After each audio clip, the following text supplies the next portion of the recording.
Bon, l'exercice résolu d'aujourd'hui sur la vergence et la distance focale des lentilles en optique. Bien.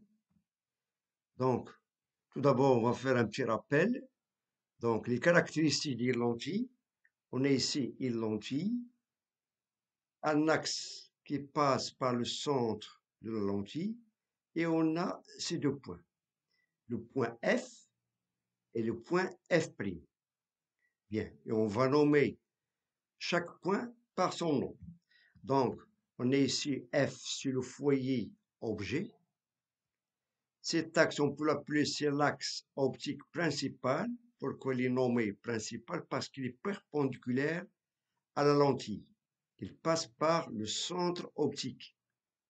Et on a ici un exemple d'une lentille convergente. Et on a étudié au cours qu'il y a deux sortes de lentilles, une lentille convergente et une lentille divergente. Et on a ici le point F' qu'on appelle le foyer image. Donc, dans ce domaine, pourquoi on a nommé le foyer objet? Parce que le domaine, on peut poser ici l'objet et on peut le nommer, c'est le domaine objet. Par contre, de l'autre côté, c'est le domaine image. Bien.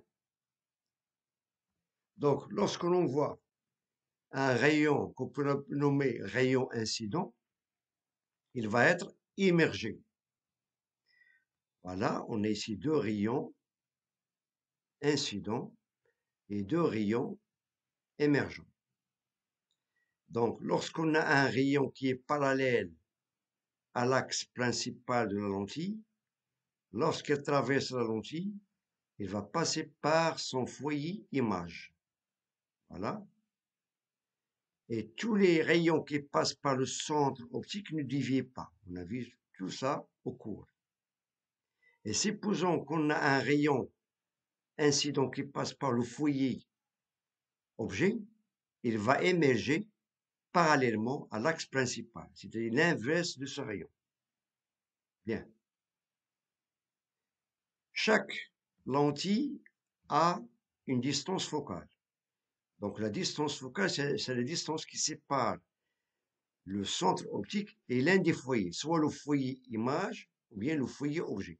C'est-à-dire que cette distance OF est égale à OF'. On peut la noter avec la lettre F minuscule, qu'on appelle la distance focale.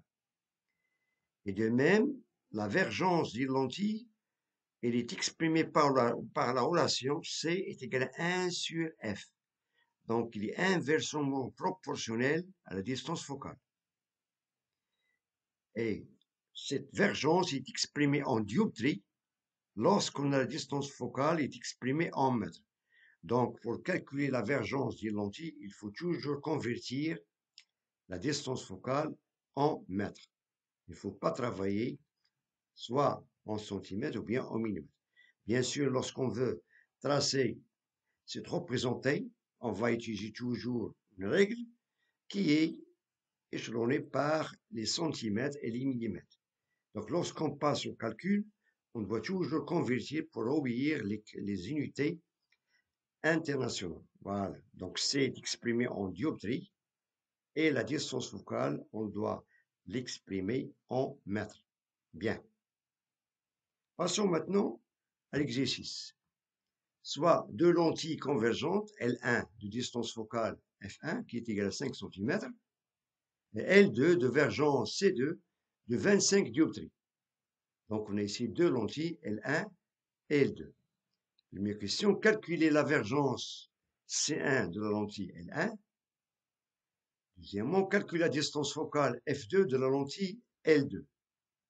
Et troisièmement, soit L est une lentille équivalente aux deux lentilles L1 et L2, c'est-à-dire lorsqu'on colle deux lentilles convergentes L1 et L2, on peut obtenir une lentille équivalente de telle sorte que sa vergence est égale à la somme C1 plus C2.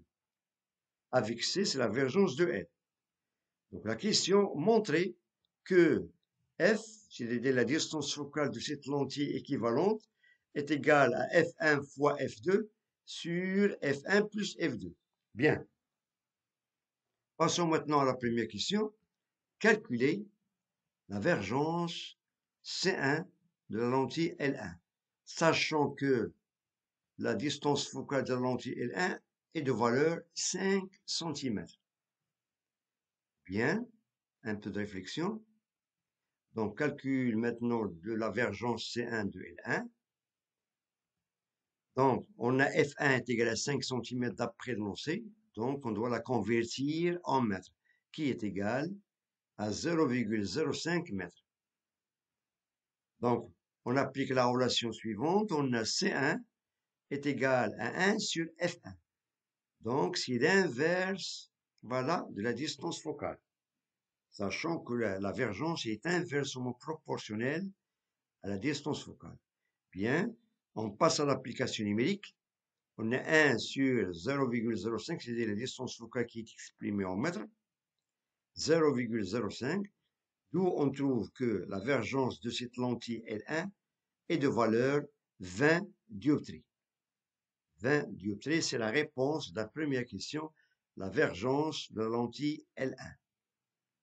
Deuxièmement, calculer la distance focale F2 de la lentille L2. La distance focale F2 de la lentille L2. Sachant que la vergence de la lentille L2, C2 est de valeur 25 dioptries. Bien. Voilà. Calculons maintenant la distance focale F2 de cette lentille L2.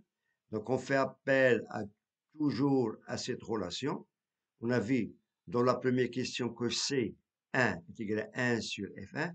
Lorsqu'il nous demande de calculer F1, il suffit de faire l'inverse. Donc, on aura, voilà la relation, bien, qui est égale, F2 est égal à 1 sur C2. Avec la vergence est égale à 25 dioptries d'après le lancé. Et on trouve que F2, voilà, application numérique, on trouve que F2 est égal à 0,04 mètres. 0,04 mètres, qui est égal à 4 cm. Ça, c'est la distance focale de la lentille L2 qui a une vergence de valeur 25 dioptries. Et la lentille L1, il a une distance focale de 5 cm. Et on a trouvé que la vergence est de 20 dioptries. Et on peut constater, lorsque la distance focale est petite, la vergence sera grande. Pourquoi? Parce qu'elle est inversement proportionnelle. Chaque lentille qui a une distance focale faible, elle a un pouvoir de converger les rayons émergents au foyer image à une distance qui est plus proche. Donc, il est plus puissante cette lentille. Inversement, si une lentille a une distance focale qui est plus grande, sa vergence sera petite, sera faible. Voilà. Donc, passons maintenant à la dernière question. Question 3. Pardon. Soit L une lentille équivalente aux deux lentilles L1 et L2, de telle sorte que C est égal à C1 plus C2. C'est-à-dire, lorsqu'on colle ces deux lentilles convergentes, on va avoir une lentille équivalente de vergence, c'est-à-dire la somme des deux vergences des lentilles L1 et L2. Donc la question, on doit montrer que la distance focale de la lentille équivalente est égale à cette expression, c'est-à-dire F1 fois F2 sur F1 plus F2. Bien. Un peu de réflexion. Montrons, c'est-à-dire cette relation. Voilà. F est égal à F1 fois F2 sur F1 plus F2. Sachant que, toujours, on a la vergence est égale à l'inverse de la distance focale. On sait que C est égal à 1 sur F, bien, et d'après la question 3, on a la vergence de la lentille équivalente est égale à la somme de ces deux vergences, C1 plus C2. Donc, on va faire le départ de cette relation. On a C est égal à 1 sur, est égal à C1 plus C2, avec C est égal à 1 sur F, Et on a vu tout à l'heure, d'après les deux questions précédentes, que C1 de même est égal à 1 sur F1 et C2 est égal à 1 sur F2. Et on va remplacer tout ça dans cette relation. On a C, il est représenté par le rapport 1 sur F. C1, 1 sur F1. C2, 1 sur F2. Donc, on a ici des fractions et on va chercher le dénominateur commun. Donc, pour cela, il suffit de multiplier 1 fois F2 et 1 plus F1 fois F fois 1 sur F1 fois F2. Voilà. On a 1 sur F est égal à F1, voilà, F1 plus F2 sur F1 fois F2. Lorsqu'on fait l'inverse de ces deux rapports, et on trouve finalement que F est égal à F1 fois F2, donc on fait l'inverse de ces fractions, fois F2 sur la somme de ces deux distances focales, F1 plus F2. Et on a montré la relation donnée dans la question 3. Bien. Donc, je vous remercie de votre attention. Bon courage et à très bientôt.